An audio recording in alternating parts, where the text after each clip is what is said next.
बिस्मिल्लाहिर्रहमानिर्रहीम। अस्सलामुअलैकुम। उम्मीद है आप सब लोग खैरियत से होंगे, अपने घरों पर महफूज होंगे। अल्लाह पाक आप सबको खैर आफियत से रखे, आमीन।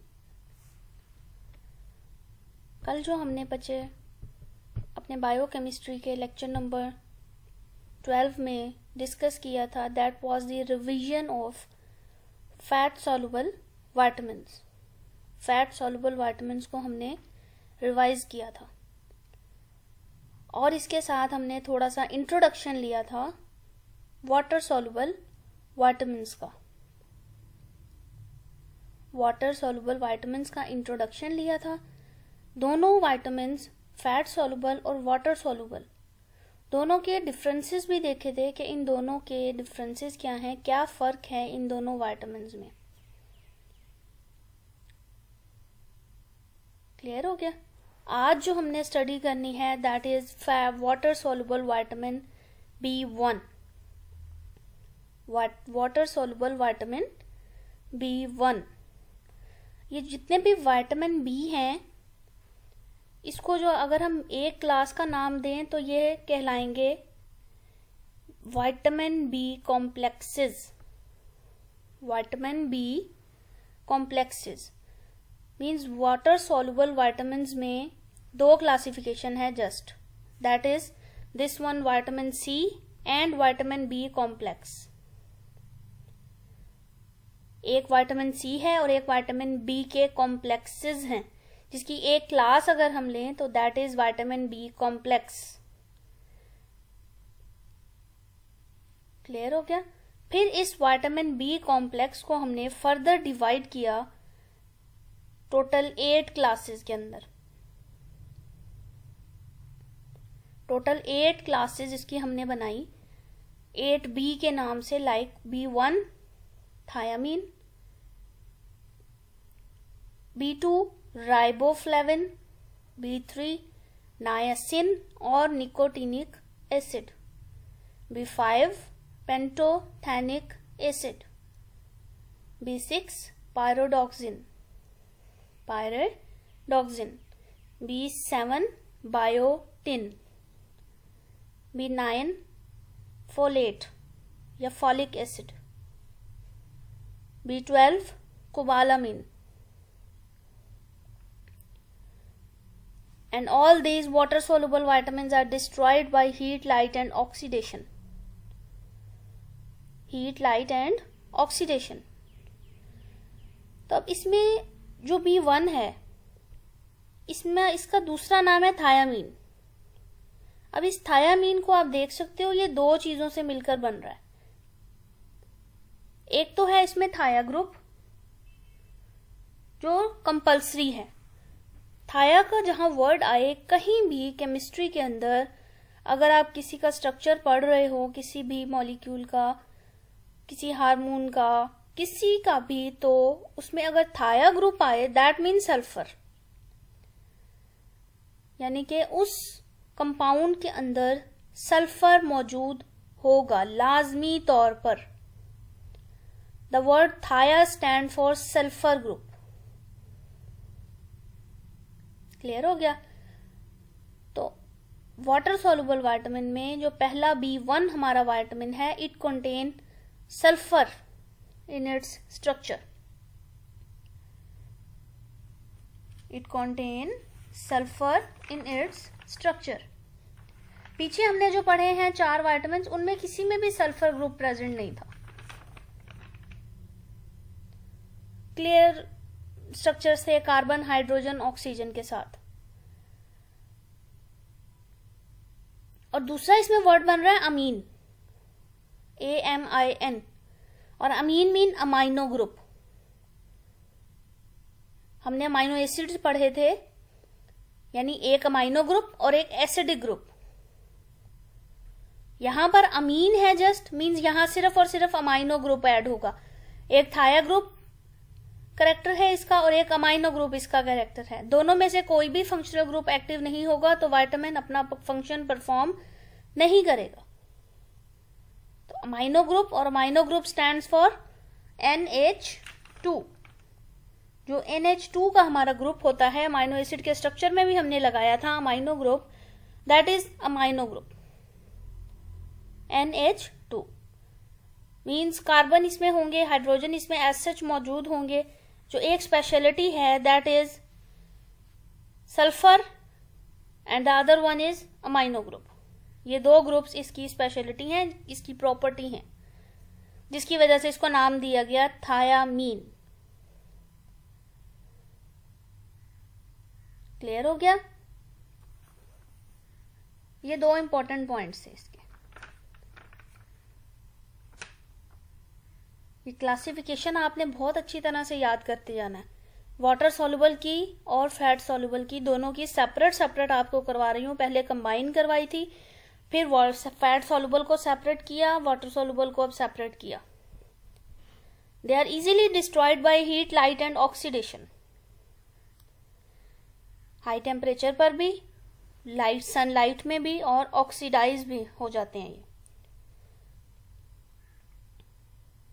क्लियर हो गया? Next one, vitamin B1। Sources आप देख सकते हो यहां पर, ये जो डायग्राम में नजर आ रहे हैं ये इसके सोर्सेज ही हैं। This one, fortified bread, cereals, meat, milk, eggs, cauliflower, flax seeds, potatoes। इसी तरह यहाँ पर भी आपको नजर आ रहे हैं। एक यहाँ पर एडिशन है पीज का, मटर। ये भी बहुत रिच सोर्स है विटामिन B1 का, a very rich source of vitamin B1। Then this one, peas हैं, सनफ्लावर सीड्स हैं, टोमेटो हैं, स्क्वाश है, बीन्स हैं, ब्लैक बीन्स, स्प्राउट्स हैं, नट्स हैं, स्पिनच है। These ones are also the rich source of vitamin B1। At least आपको 8 से 10 नाम आने चाहिए सोर्सेज के। जो भी विटामिन हम पढ़ें, हर विटामिन में आपको कम से कम 7 से 8 सोर्स पता होने चाहिए minimum. Maximum there is no limit. आप देख सकते हैं यहां मैंने जितने भी सोर्सेज ऐड किए ये जस्ट लिमिटेड नंबर है। हर स्लाइड में आपको डिफरेंट सोर्स नजर आ रहा है।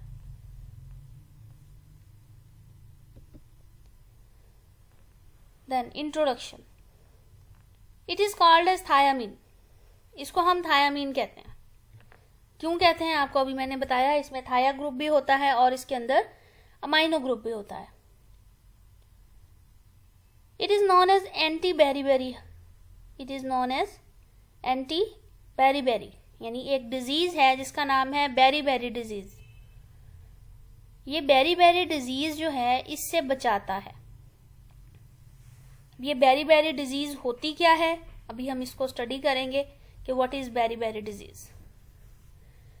It is a first water-soluble vitamin isolated from rice bran in 1926 by Jensen and Donath.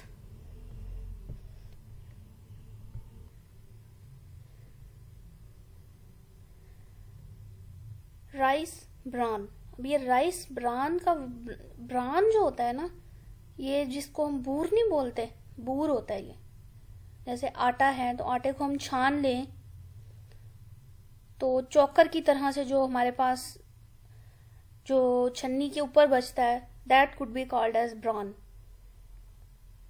Covering जो होती है ग्रेन की, किसी भी ग्रेन, किसी भी दाने की, किसी भी गंदुम के दाने की, चावल के दाने की, या वट एवर डिफरेंट दालें वगैरह होंगी, उनका जो आउटर कवर होता है that is called as bran. यहाँ पर जो राइस ब्रान था वहां से आइसोलेट किया थायामीन को 1926 में। व्हाइट कलर का क्रिस्टलाइन यीस्ट लाइक ऑर्डर होता है, खमीर की तरह का इसका ऑर्डर होता है, खुशबू होती है, एरोमा होता है। Soluble in water and alcohol, alcohol में भी सॉल्युबल है, वाटर में भी सॉल्युबल है, but insoluble in fat. This is a rice bran, ये आप देख सकते हो। यहां से थायामीन को आइसोलेट किया first time. This is the structure of thiamine, vitamin B1. You can see here this one amino group, this one sulfur group.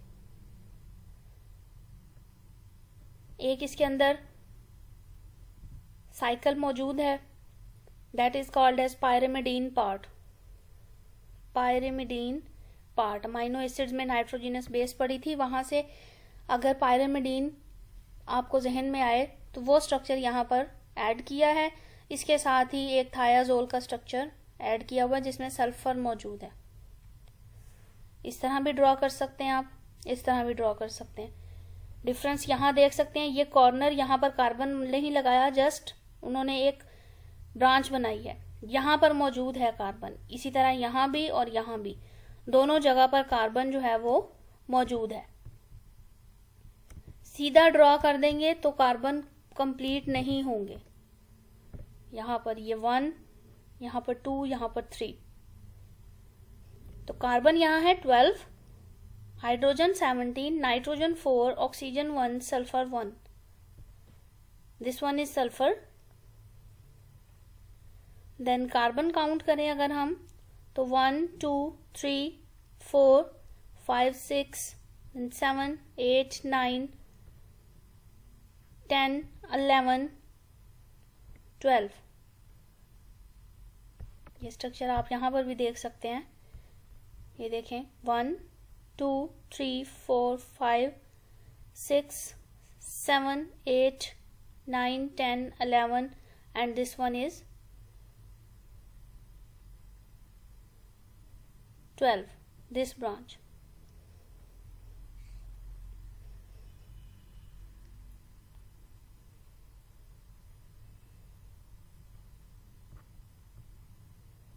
Clear हो गया. यहां से आप काउंट करेंगे कार्बन को भी, हाइड्रोजन को भी.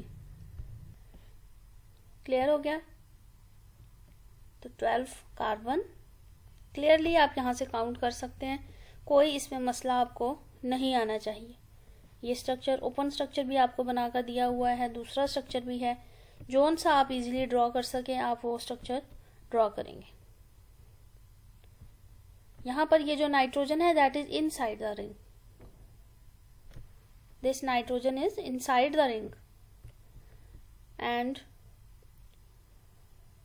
total 4 हमारे पास नाइट्रोजन है, 17 हमारे पास हाइड्रोजन है, 1 ऑक्सीजन है and 1 sulphur group.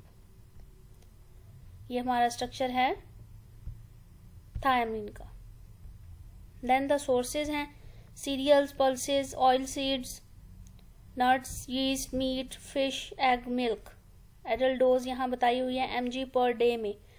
Her vitamin के लिए मिलीग्राम में डोज डिफरेंट निकलेगी, माइक्रोग्राम में डोज डिफरेंट निकलेगी और इंटरनेशनल यूनिट्स में डोज डिफरेंट निकलेगी. क्लियर हो गया. तो ये आपने कंफ्यूज नहीं होना कि अगर इंटरनेशनल यूनिट्स में डोज है तो ये हमारी मिलीग्राम में कितनी होगी. क्लियर है.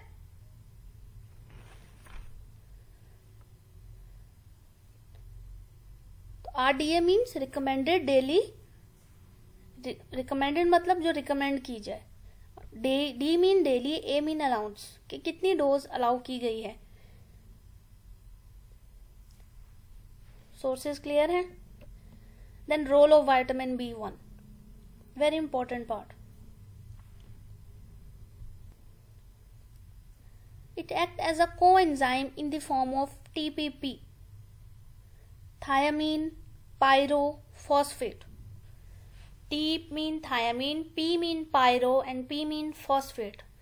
Thiamine pyrophosphate in carbohydrate metabolism. जब कार्बोहाइड्रेट्स यानी डिफरेंट शुगर्स हमारे पास कन्वर्ट होती हैं, उनका मेटाबॉलिज्म स्टार्ट होता है, तो वहां पर as a coenzyme, as a cofactor ये काम करती है in the form of thiamine pyrophosphate. Thiamine pyrophosphate. T for thiamine, P stands for pyro यानी pyruvate and P stand for phosphate, thiamine pyrophosphate in carbohydrate metabolism. किस तरह से, ये आप देख सकते हैं यहाँ पर कि पायरोवेट है, इसकी मेटाबॉलिज्म होगी, थायमीन पायरोफॉस्फेट एक्ट करेगा और एसिटाइल को एंजाइम ए में ये कन्वर्ट हो जाएगा, कार्बन डाइऑक्साइड रिमूव हो जाएगी, डीकार्बोक्सिलेशन हो जाएगी। क्या हो जाएगी? डीकार्बोक्सिलेशन। थायमीन पायरोफॉस्फेट यहां पर मौजूद है, thiamine pyrophosphate, thiamine for vitamin B1, pyro for pyruvate या pyruvic acid and P stand for phosphate.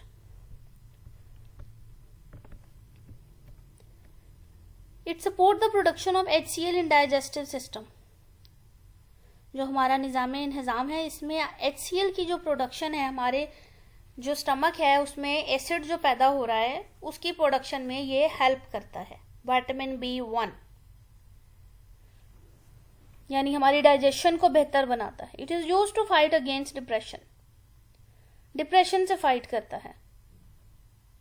हमारी बॉडी के न्यूरॉन्स हैं, उनको डिप्रेशन में नहीं जाने देता, हमारे ब्रेन को डिप्रेस नहीं होने देता। कैसे नहीं होने देता, वो एक लेंथी प्रोसीजर है कि कौन सी न्यूरॉन्स हैं, किस तरह से एक्ट कर रहा है, कैसे एज एन एंटी डिप्रेसेंट इसको यूज किया जा रहा है। It is needed for normal heart tone, हमारे हार्ट बीट को, हमारी हार्ट साउंड्स को ये नॉर्मल रखने में हेल्पफुल है। डिफरेंट सप्लीमेंट्स के तौर पर भी हम इसको यूज करते हैं।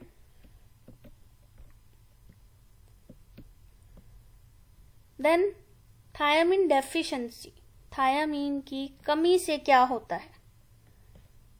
अगर थायमीन बॉडी में कम हो जाए तो इससे क्या होगा?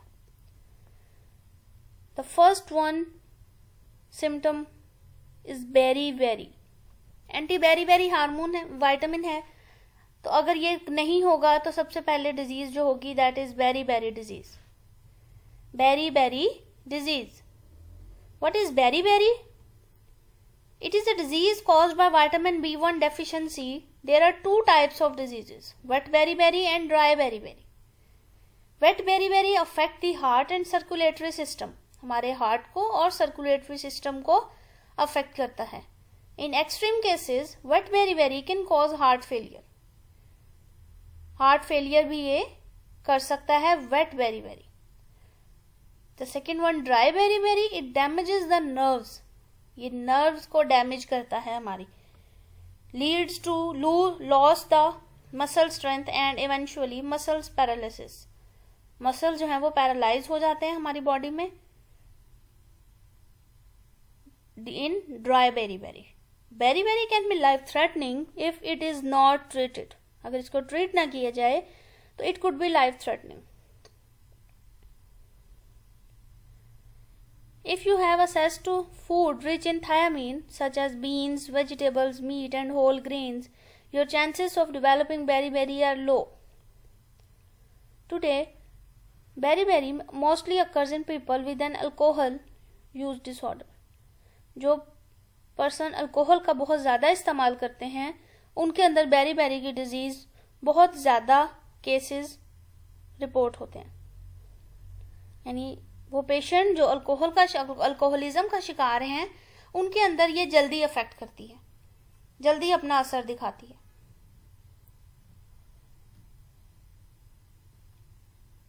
क्लियर हो गया? तो ये आपने बेरी के बारे में याद करना है, डिफरेंस दोनों का पता होना चाहिए। What is wet beri, what is dry beri. कि वेट बेरी बॉडी के किस पार्ट पर एक्ट करती है और ड्राई बेरी बॉडी के किस पार्ट पर एक्ट करती है।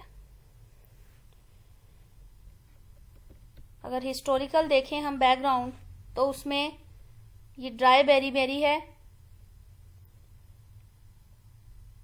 किस तरह से ये देखें अफेक्ट कर रही है। डिफरेंट सिम्टम्स हैं, टेंडन्स, रिफ्लेक्सेस, बर्निंग और tingling, painful tendon muscles, numbness of feet, foot drop, weakness, wrist drop, inability to speak, confusion. इस तरह से ये ड्राई बेरी के सिम्टम्स हैं। रिफ्लेक्सेस है ना, हमारी नर्व्स हैं जो डैमेज हो रही हैं, हमारे मसल्स डैमेज हो रहे हैं। और अगर वेट बेरी बेरी आप देखें तो हार्ट पे अफेक्ट था सबसे ज़्यादा, इसका ब्रेन पे हमारे अफेक्ट करेगी, और इसके अलावा हमारे सर्कुलेशन पे अफेक्ट करेगी। ब्लड की सर्कुलेशन सही से नहीं होगी, ऑब्वियसली ब्लड सर्कुलेट नहीं कर रहा है, एडिमा हो सकता है। ठीक है, ये डिफरेंट सिम्टम्स आप हार्ट से रिलेटेड भी देख सकते हो।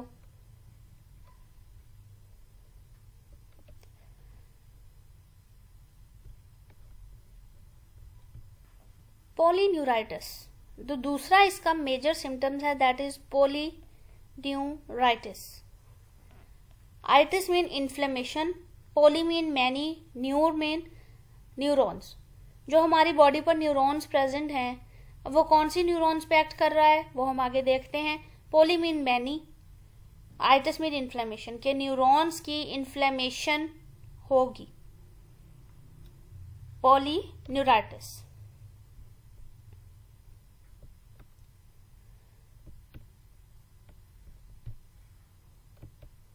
Any disorder that affect the peripheral nerves collectively. Peripheral nerves, ये आप देख सकते हैं, ये हमारा ब्रेन है, स्पाइनल कॉर्ड है, ये जो सारी नर्व्स हमारी बॉडी पर फैली हुई हैं, दीज आर पेरिफेरल नर्व्स। ये पेरिफेरल नर्व्स जो हैं वो अफेक्ट होंगी, डैमेज होना शुरू हो जाएंगी, इनकी इन्फ्लेमेशन होना स्टार्ट हो जाएगी। तो अगर ऐसा होगा तो ये क्या कहलाएगा, हमारा पॉलीन्यूराइटिस। पॉलीन्यूराइटिस।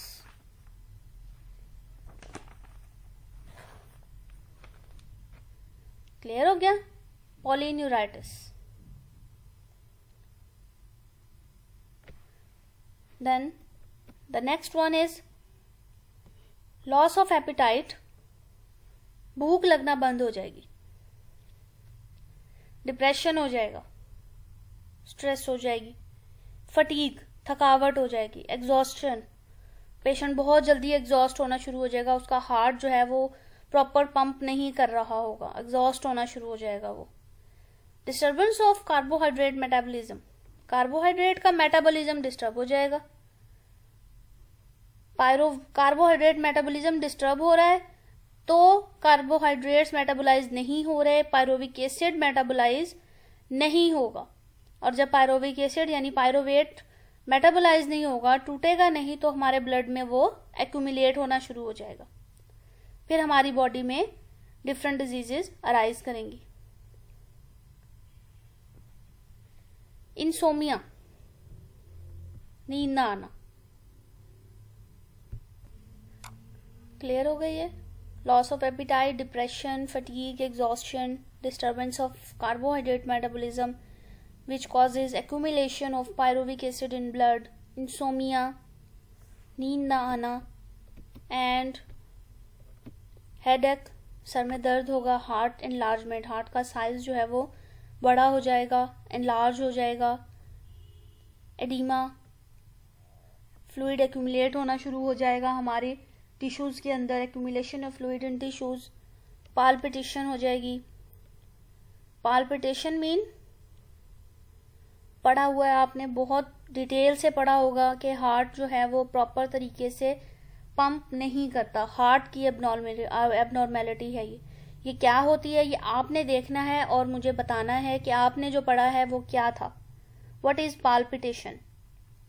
फार्माकोग्नोसी में आपने पढ़ा होगा इसको, हार्ट की एबनॉर्मेलिटीज, डिफरेंट टाइप्स की एबनॉर्मेलिटीज पढ़ी होंगी आपने। क्लियर हो गया? तो nerves damage, oedema, heart enlargement, headache, insomnia, depression, fatigue, exhaustion, disturbance of carbohydrate metabolism, accumulation of pyruvic acid in blood,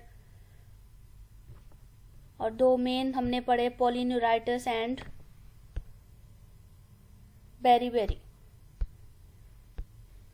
ये टोटल सिम्टम्स थे, डेफिशिएंसी सिम्टम्स, कि अगर हमारी बॉडी में विटामिन B1 प्रॉपरली प्रेजेंट नहीं है तो उससे क्या डिजीज हो सकती है।